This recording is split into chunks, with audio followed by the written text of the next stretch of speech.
김금돈의 썰치는 라디오 김금돈입니다. 구독, 좋아요, 사연 공유, 알림 설정으로 영상 제작에 힘을 보태주세요. 그럼 오늘의 사연 시작하겠습니다. 누구나 한 번은 잊을 수 없는 사랑을 한다는 얘기를 들었어요. 저에게도 그런 사랑이 있었습니다. 안녕하세요. 저는 세종시에 살고 있는 40대 후반의 여자예요. 찬바람이 불어오니 생각나는 사람이 있어서 이렇게 사연을 보냅니다. 이야기는 지금으로부터 20년도 전으로 거슬러 올라가요. 그때 저는 이제 막 서울로 대학을 온 경상도 촌년이었어요.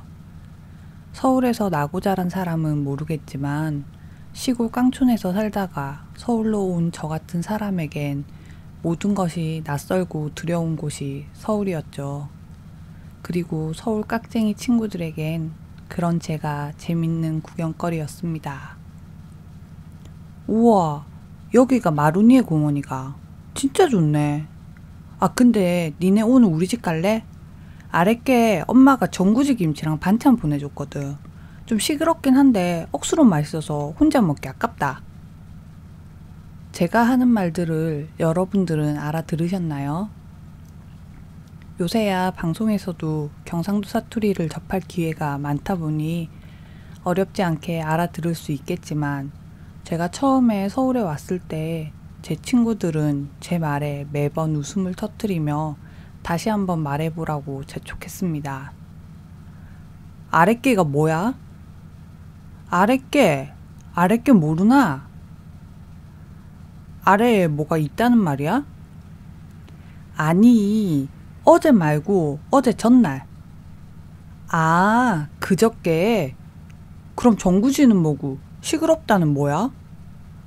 정구지 말이다. 그거 찌짐 해먹는 거.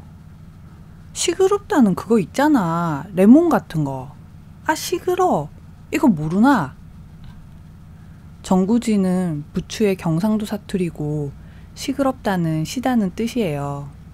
하지만 제 친구들이 사투리를 모르듯 평생 경상도 말만 듣고 살았던 저는 정구지와 부추가 같은 채소라는 것도 몰랐고 시끄럽다를 서울말로 뭐라고 표현해야 하는지도 퍼뜩 떠오르지 않았죠. 한참을 정구지와 시끄럽다를 친구들에게 설명했던 것 같습니다. 그런데 그때 우리 뒤에서 크크거리는 웃음소리가 나는 거예요. 제 말투에 웃는다는 걸 단번에 알겠더군요. 기분이 나빠서 휙 돌아보는데 세상에나 서울 남자 잘생겼다는 얘기는 들었어도 그 정도로 빛나는 사람은 처음 봤습니다. 기분이 나쁘고 어쩌고 할 것도 없이 제 얼굴은 단숨에 새빨개졌죠. 그런데 친구들 반응은 더욱 심상찮았어요. 야, 맞지? 맞아. 소금쟁이잖아. 둘이서 두 눈이 동그래져서 소금거리는 모습이 무슨 연예인을 본 것 같았어요. 소금쟁이가 뭔데? 연예인이가. 제 목소리가 컸던지 친구 하나가 제 입을 틀어막고 저를 공원 저쪽 끝으로 끌고 갔어요. 야, 촌스럽게 연예인이냐고 물으면 어떡하냐? 그럼 뭔데? 말을 해도 텔레비전에선 한 번도 못 봤는데. TV 나오는 사람은 아니고 여기 대학로에선 연예인급이야. 알고 보니 그 사람은 소금쟁인지 물방개인지 하는 극단의 단원이라고 했어요. 그날 저는 대학로도 처음 나가봤고 그때까지 연극이라고는 본 적도 없어서 도대체 그게 뭐 대단한 건가 싶었습니다. 물론 그 와중에도 저 인물이면 뭘 해도 눈에 띄긴 하겠다 싶었죠. 그날 친구들은 연극이 뭐가 재미냐는 제 말에 바로 그 사람의 극단이 공연하는 연극 티켓을 끊었어요. 일단 보고 얘기하자. 보고 나면 인물 혼한 건 눈에도 안 들어올걸? 맞나? 한번 보자. 내 눈으로 봐야 알지. 원래 인물 잘난 사람들이 재주는 파이라고 우리 할매가 그랬다. 하지만 친구들 말이 맞았어요. 연극을 보고 나와서 그 사람의 인물이 떠오르는 게 아니라 무대 위에서 연기하던 그 모습만 눈앞에 아른거렸습니다. 우와, 진짜 멋있다. 끝나고 사인 받아서 가자. 제 말에 친구들은 창피하다고 난리 부르스를 쳤어요. 그러면 니네 저 뒤에서 잠깐 기다려도 내 혼자 가서 받아올게. 저를 부끄럽다고 할 땐 언제고 친구들도 슬그머니 저를 따라와 사인을 받더군요. 그리고 더욱 재밌는 사건은 그 후에 일어났습니다. 감사합니다. 다음에 또 보러 올게요. 아까 공원에서 보니까 사투리 진짜 잘 쓰던데 여기 애들 좀 가르쳐 줄 생각 없어요? 네? 진짜요? 저기 빨간머리 친구 보이죠? 사투리 쓰는 오디션이 있다던데 영 할 줄을 몰라서 걱정이에요. 시간 되면 쟤 좀 가르쳐줘요. 인연의 끈은 어디서 어떻게 닿을지 절대 알 수 없는 거예요. 고맙다는 인사를 하는 제게 그 사람이 사투리를 알려달라는 부탁을 하며 우리의 짧은 인연이 시작되었습니다. 그런데 이상하죠? 그 사람을 처음 본 순간 연극 무대에서의 그 사람의 손짓 발짓 모든 것이 어제 일처럼 선명한데 어떻게 된 게 그 사람 이름만은 도저히 떠오르지 않습니다. 그저 잊지 못할 첫사랑으로만 제 기억에 남았네요. 어쨌든 저는 그 사람의 제안에 당장 좋다고 대답했어요. 그리곤 극단 연습실로 일주일에 2번을 찾아가 빨간 머리로 염색한 민경이에게 사투리를 가르쳐 줬습니다. 아니, 그게 아니라 잘 들어봐라. 안녕하세요. 이렇게 끝을 내리라고. 안녕하세요? 아, 진짜 답답하다. 안녕하세요. 안녕하세요. 이게 안 되나? 야, 그럼 서울 사람이 사투리가 하루아침에 될 리가 있냐? 너는 왜 서울 살면서 사투리 쓰냐? 똑깍쟁이처럼 군다. 내가 니 가르쳐 줄라 그러지. 니 배울래 말래? 저는 그렇게 극단 단원들과 조금씩 가까워지기 시작했습니다. 하지만 막상 저를 끌어들인 그 사람과는 여전히 한 걸음의 거리가 있었어요. 말수가 없던 그 사람은 제가 실컷 떠들고 있으면 한쪽 볼에 보조개가 쏙 들어가는 웃음을 지으며 쳐다볼 뿐이었습니다. 민경아, 근데 저 오빠야는 왜 말을 안 하는데? 네가 싫어서? 맞나? 맞긴 뭐가 맞아. 너 나한테 맞아볼래? 톡 쏘는 말투에 못된 말을 잘하던 민경이는 말은 저렇게 해도 마음이 참 따뜻한 친구였어요. 한 달 뒤 민경이는 그 사람이 말하던 오디션을 봤지만 결과가 좋진 않았어요. 그 후로 저는 사투리를 가르칠 일은 없었지만 틈만 나면 극단에서 시간을 보냈습니다. 극단 사람들도 모두 저를 좋아해줘서 어디 워크숍이라도 가는 날엔 저를 데려갈 정도였죠. 이것저것 함께하는 시간이 많아질수록 그 사람과의 사이도 조금은 더 가까워질 수 있었습니다. 아주 가끔씩 제 농담에 그 사람이 맞장구 치는 정도였지만요. 그래도 집 방향이 같아서 종종 둘이 함께 버스를 타고 가기도 했어요.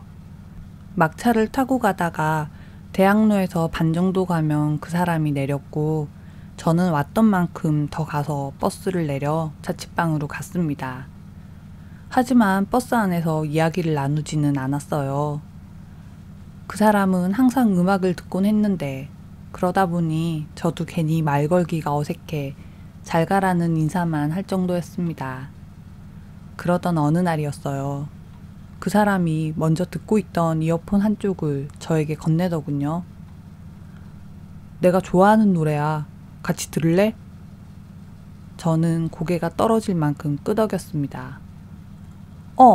나도 들어보자. 오빠 맨날 무슨 노래 듣는지 궁금했다. 별 웃긴 말을 한 것도 아닌데 그 사람은 재밌다는 듯 킥킥거리며 웃더군요. 마로니에 공원에서 처음 만났던 그날처럼요.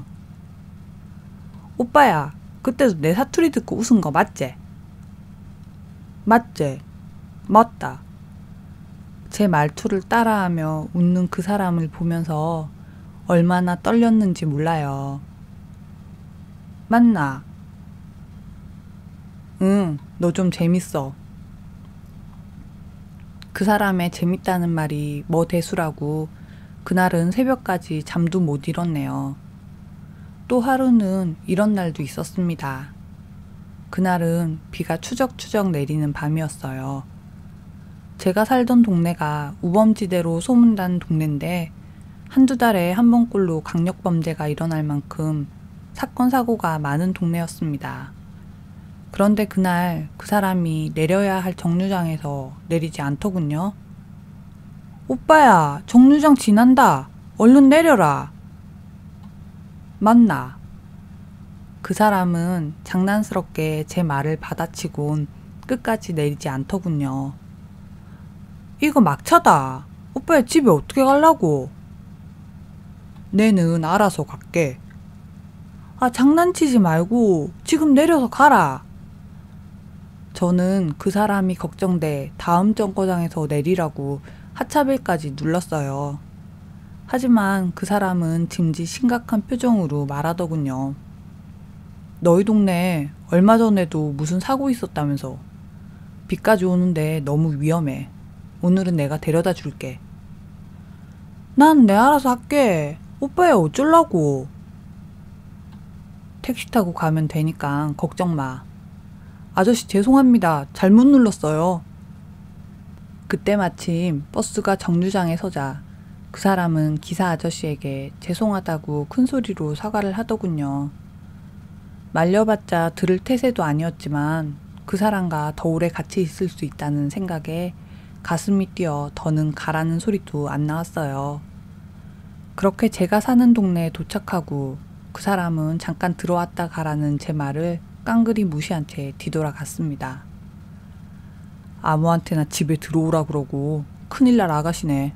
얼른 들어가. 네 방 불 켜지는 거 보고 갈게. 미안해서 그러지. 그러면 택시비라도 받아라. 그 사람은 제 이마에 딱밤을 한 대 놓더니 대문으로 밀어 넣더군요. 열 셀 때까지 들어가. 10, 9, 8. 방으로 뛰어 올라가 창문을 열어보니 그 사람이 제 방 창문을 보며 서 있더군요. 주황색 가로등 아래 우산 속에서 저를 올려다보는 그 사람의 눈빛. 그 순간 그의 마음도 저와 같다는 확신이 들었어요. 다음 날부터 저는 수업이 끝나면 그 먼 길을 매일 그 사람을 보기 위해 극단으로 갔습니다. 그리고 매일 밤 그 사람과 저는 함께 집으로 돌아갔어요. 그때부터 그 사람은 저와의 인연이 끝나는 날까지 저를 집까지 데려다 주었답니다. 하지만 우리 두 사람의 거리는 특별히 더 가까워지지도 또 멀어지지도 않는 평행선을 유지했어요. 제가 한 발짝 다가서면 그 사람이 한 발짝 물러서는 것 같았죠. 그러다 여름방학이 오고 저는 고향으로 내려갈 채비를 한 후 마지막으로 극단을 들렀습니다. 한참 여름이 오고 있던 때라 당시 낡은 에어컨 한 대뿐이던 극단의 연습실은 무척 더웠어요. 제가 들어가니 다들 병든 닭처럼 축 처져 있더군요. 하드사 왔어요. 하나씩 입에 물어요. 저는 축 늘어진 사람들에게 아이스크림을 하나씩 돌렸습니다. 그리고 맨 마지막으로 그 사람에게 제일 비싼 아이스크림 하나를 까주며 옆에 앉았어요. 이건 먹어라. 네가 살리는구나. 고마워. 잘 먹을게. 나 이따 저녁에 집에 내려간다. 방학 동안에는 서울에 없다. 그 사람은 제 말을 들었는지 어쨌는지 조용히 아이스크림만 먹었습니다. 저는 곁눈질로 그 사람의 모습을 훔쳐보다 말했어요. 오빠야는 내 보고 싶어서 어쩌노? 보고 싶으면 내가 가면 되지. 어? 진짜? 이대로 내려가면 두 달은 못 본다는 마음에 큰맘 먹고 던져본 건데 예상치 못한 그 사람의 대답에 제 눈이 왕방울만 해졌나 봅니다. 눈 빠진다. 눈 감아. 제가 멀뚱멀뚱 보고만 있으니 그 사람은 한참 제 눈을 들여다보다 열쇠고리 하나를 제게 건넸습니다. 그리곤 아이스크림을 다 먹었는지 훌쩍 자리에서 일어서더군요. 오빠야, 진짜 내 보러 내려올 거가? 하지만 그 사람은 제 물음에 대답하지 않았어요.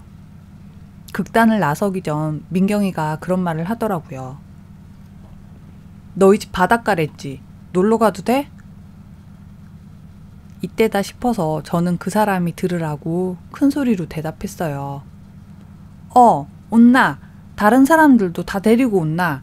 배 타고 낚시 가서 갈치회도 먹을 수 있다. 우리 집에서 재워줄 테니까 다 같이 온나. 그렇게 방학은 시작되었습니다. 그 사람이 없는 고향집에서의 하루하루는 정말 지루하더군요.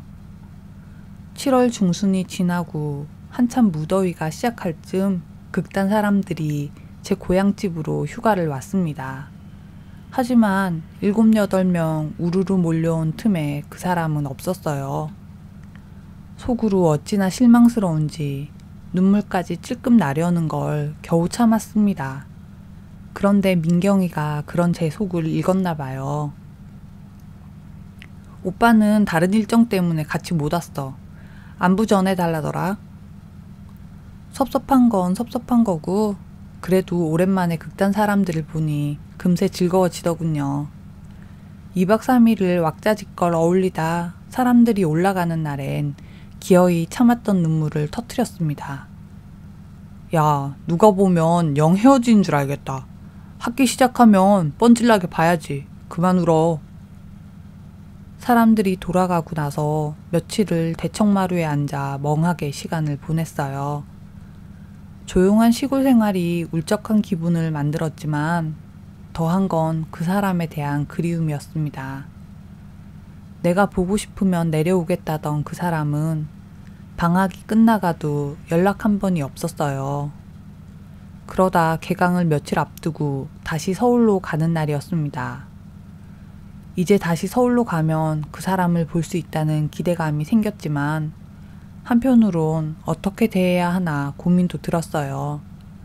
방학 내내 그 사람을 기다렸던 마음이 실망감으로 다가왔기 때문이죠. 그런데 서울로 가기 위해 고향 터미널에 도착했을 때 생각지도 못한 일이 일어났습니다. 조심해서 가고 도착하면 바로 전화해라. 이거 올라가다 배고프면은 주전부리 해라. 들어가라. 버스 시간 다 됐다. 오야, 니 얼른 가라. 그렇게 부모님과 인사를 하고 돌아서는데 어디서 많이 본 얼굴이 저쪽 끝에서 절 보고 웃고 있더군요. 그 사람이었습니다. 방학 내내 연락 한 번 없던 사람이 서울로 올라가는 날 고향 터미널에서 절 기다리고 있었어요. 미쳤나? 오빠야, 내 오늘 올라가는데. 그 사람은 말없이 제 짐을 받아들고 성큼성큼 앞서 걸어가더군요. 오빠야, 니 여기 무슨 일인데? 짐 들어주러 왔지. 나중에 알게 된 건데 민경이에게 제가 서울로 가는 날을 물어 함께 올라가기 위해 미리 내려온 거더군요. 아직 여름 태양은 뜨겁지만 가을 바람이 불어오던 날이었어요. 그렇게 그 사람과 저는 함께 서울로 돌아왔습니다. 하지만 우리 사이가 변한 건 없었어요. 여전히 닿지 않는 평행선을 그리며 가을을 보냈습니다. 그해 겨울이 되어서 저는 새로운 공부를 시작하며 고향집에도 내려가지 않고 또 극단에도 발길을 줄였어요. 사실 마음으론 수천 번은 더 그 사람을 만나러 갔지만 내 마음과 달리 그 사람의 마음이 언제나 한 발짝 물러서 있다는 생각에 저 또한 거리를 두기로 생각을 고쳐먹은 거였습니다. 힘든 시간이었지만 당장 해야 할 공부가 넘쳐나니 어떻게든 버텨지더군요. 그러다 크리스마스가 지나고 새해를 하루 앞둔 날이었어요. 그날은 함께 공부하던 친구들과 가볍게 술 한잔하고 자취방으로 돌아가고 있었습니다. 공부한다더니 술 먹느라 얼굴도 안 비쳤어? 한 달 가까이 극단을 찾아가지 않았던 때라 갑작스러운 그 사람과의 만남은 무척 놀랍고 기뻤어요. 하지만 사랑은 타이밍이라고 했던가요. 하필이면 그날 저를 마음에 두고 있는 남자 동기가 집까지 바래다 준 날이었습니다. 오빠야. 저를 바래다 주던 남자 동기는 제 표정에서 그 사람에 대한 제 마음을 읽었나 봐요. 평소엔 까불거리며 맨날 들이대던 놈이 갑자기 목소리를 짝 깔고 그 사람에게 악수를 청하더군요. 안녕하세요. 은수 친구예요. 누가 봐도 도전하는 눈빛인데 그 사람은 웃으며 인사를 받아주었습니다. 저는 괜히 그 자리가 불편해 서둘러 친구를 집으로 보냈어요. 데려다줘서 고맙다. 니 얼른 가라. 들어가는 거 보고 갈게. 오빠야 온 거 안 보이나? 얘기 좀 하고 들어갈 거니까 니 먼저 가라. 의심스런 눈초리로 그 사람을 쳐다보는 동기를 밀어내다시피 집으로 보냈어요. 친구가 너 엄청 좋아하나 본데? 난감해하는 저와 달리 그 사람은 재밌다는 듯 웃어 보였습니다. 오빠야 춥다. 집에 들어가자. 또 아무나 들이면 안 된다고 했지? 그냥 요새 소식이 하도 없어서 와봤어. 잘 지내는 것 같으니까 됐다. 나중에 시간 되면 연습실로 놀러와.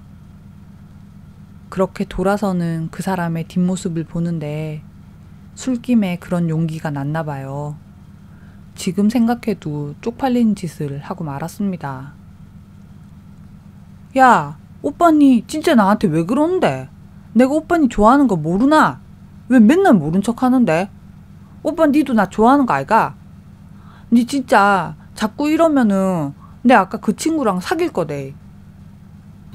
그 사람은 가던 걸음을 멈추고 뒤를 돌아 저를 바라봤어요.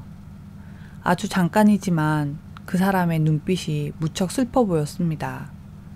하지만 그것도 잠시고 웃으며 이렇게 말하더군요. 잘 어울리더라. 한번 만나봐.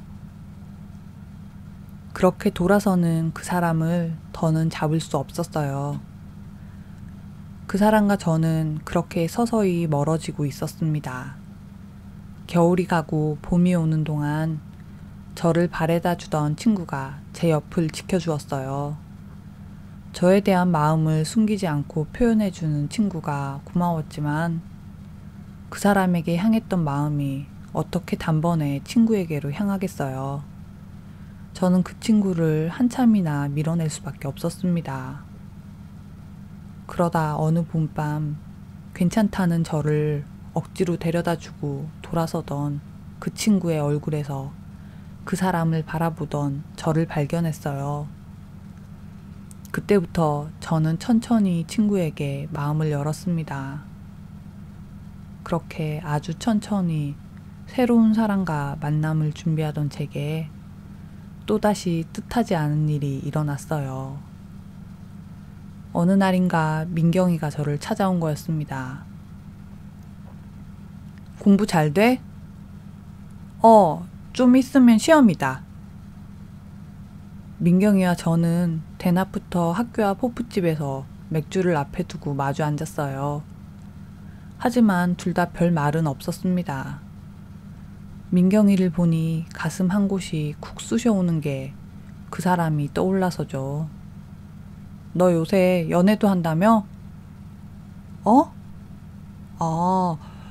연애는 아닌데 그냥 만나보고 있다. 연애는 아닌데 그냥 만나는 건 도대체 뭐냐? 모르겠다. 아직 손도 안 잡았으니까 연애는 아니지. 민경이는 제 말이 재밌다는 듯 웃더군요. 그리곤 다시 이어지는 침묵. 분명 저에게 하고 싶은 말이 있는 것 같았어요. 하지만 맥주 한 잔이 전부 빌 때까지 민경이는 말이 없었습니다. 그러다 두 번째 잔을 따르고 평소에 톡 쏘는 말투로 이렇게 내뱉더군요. 그럼 오빠랑은 사귄 거야, 안 사귄 거야? 어? 오빠는 내 혼자 좋아한 거다. 민경이는 조금은 신경질적인 웃음을 터뜨렸어요. 야, 진짜 너희들 대단하다. 둘 다 왜 그러냐? 좋으면 그냥 만나면 되는 건데 둘 다 뭐가 그렇게 어려워? 아, 짜증나. 그런데 평소와 달리 민경이의 두 눈이 새빨개지며 눈물이 고이는 게 아니겠어요? 민경아, 니 왜 그러는데? 니 무슨 일 있나? 야, 오빠 유학 간대. 대놓고 고백했지만 뻥 차인 제가 무슨 말을 할 수 있겠어요. 오늘 너 찾아온 거 할 얘기 있어서야. 진작부터 뭔가 할 말이 있는 얼굴이라 생각했는데 무슨 말이 그렇게 어려운지 시원시원한 민경이의 성격에도 쉽사리 말을 꺼내지 못하더군요. 아, 진짜 무슨 말부터 해야 하냐. 나 사실 오빠 좋아했어. 너보다 훨씬 오래 좋아했어. 맞나? 안 맞아. 그런다고 안 맞아. 어? 그 말 하려고 안 나. 미안하다. 나는 네가 오빠 좋아하는지 진짜 몰랐다. 알았으면 너는 안 좋아하려고? 민경이는 어느새 평소의 모습으로 돌아와 저를 놀리듯 웃고 있었습니다. 아니, 그건 아니고 나는 네 마음도 모르고 맨날 오빠 좋다고 니한테 징징거렸잖아. 그게 미안해서 그러지. 사과드리려고 하는 말 아니야. 나도 너한테 솔직하게 말 안 했으니까.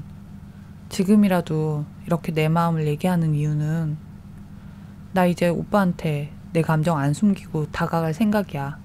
그래서 얘기하는 거야. 그래. 네 마음 가는 대로 해야지. 아, 참 답답하다. 너 근데 그거 알지? 오빠가 너 많이 좋아했던 거. 아니다. 네가 몰라서 그런다. 내 오빠한테 고백했는데 차였다.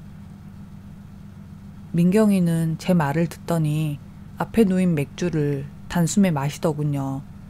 그리고는 다시 한 잔 따라서 쭉 들이켰습니다. 내가 너 진짜 좋은 친구라고 생각해서 얘기하는 거야. 이거 듣고 네가 결정해. 너 오빠에 대해서 얼마나 알아? 글쎄요. 제가 그 사람에 대해서 뭘 알았을까요? 그저 웃는 얼굴이 아름다운 사람이라는 걸 알고 있었을 뿐이죠.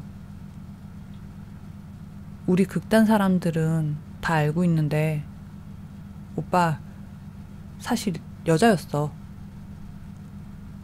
민경이의 갑작스런 말은 제 사고 회로를 완전히 멈추게 했어요. 저는 마시려던 맥주잔을 그대로 지고 얼어버렸습니다. 야, 네가 너무 놀라니까 괜히 말한 것 같잖아. 어? 내가 놀랬지? 미안하다. 계속 얘기해라. 민경이의 말은 이랬어요. 그 사람은 아주 어렸을 때부터 한 번도 자신을 여자라고 생각해 본 적이 없었대요.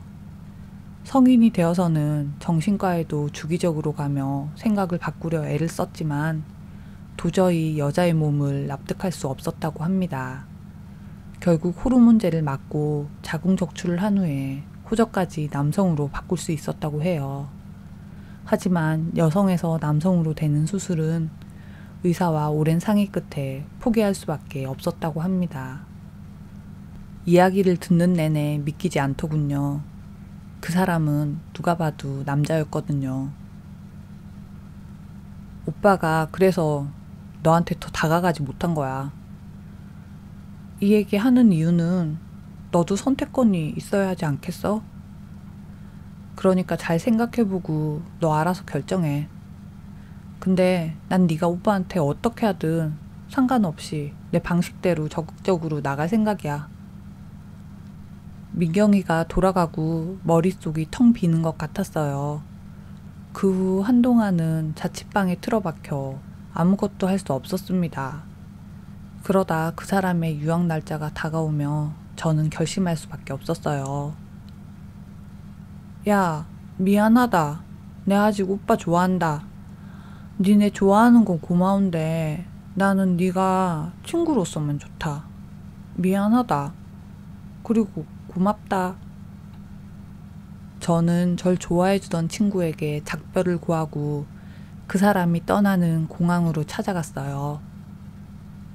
오빠야, 니 내한테 연락도 안 하고 갈랬나? 가는 내내 무슨 말을 해야 하나 고민했었는데 그 사람 얼굴을 보니 그냥 웃음만 나더군요.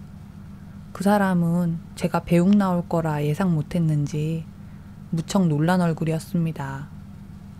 어쩐 일이야? 민경이한테 오빠야 유학 간다고 얘기 들었다. 하지만 웃음은 금방 눈물이 되었어요. 오빠야, 공부 잘하고 온나? 우는 저를 그 사람은 가만히 바라보고 있었습니다. 한참 뒤 그 사람이 힘겹게 말을 하더군요. 고백 받아주지 못해서 미안해. 미안하다 오빠야. 나도 미안하다. 꼭 좋은 여자 만나라. 그 사람은 웃으며 뒤돌아섰습니다. 우리 두 사람의 인연이 끊어지고 있다는 걸 느낄 수 있었어요. 그래서일까요? 마지막 용기를 냈답니다. 오빠야! 저는 돌아서는 그 사람에게 뛰어가 입을 맞추고 있는 힘껏 뛰어 공항을 벗어났어요. 그게 우리의 마지막이었습니다. 그때 저는 그 사람의 비밀을 함께할 준비가 안 되어 있었어요.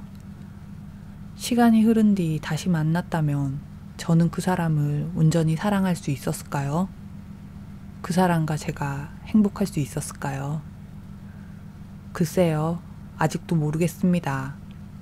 아마 영원히 우리의 끝을 알 수는 없겠죠. 글을 마무리하려니 그 사람의 이름이 불현듯 떠오르네요. 만약 제 사연을 그 사람이 듣고 있다면 저를 단번에 떠올릴 수 있을까요?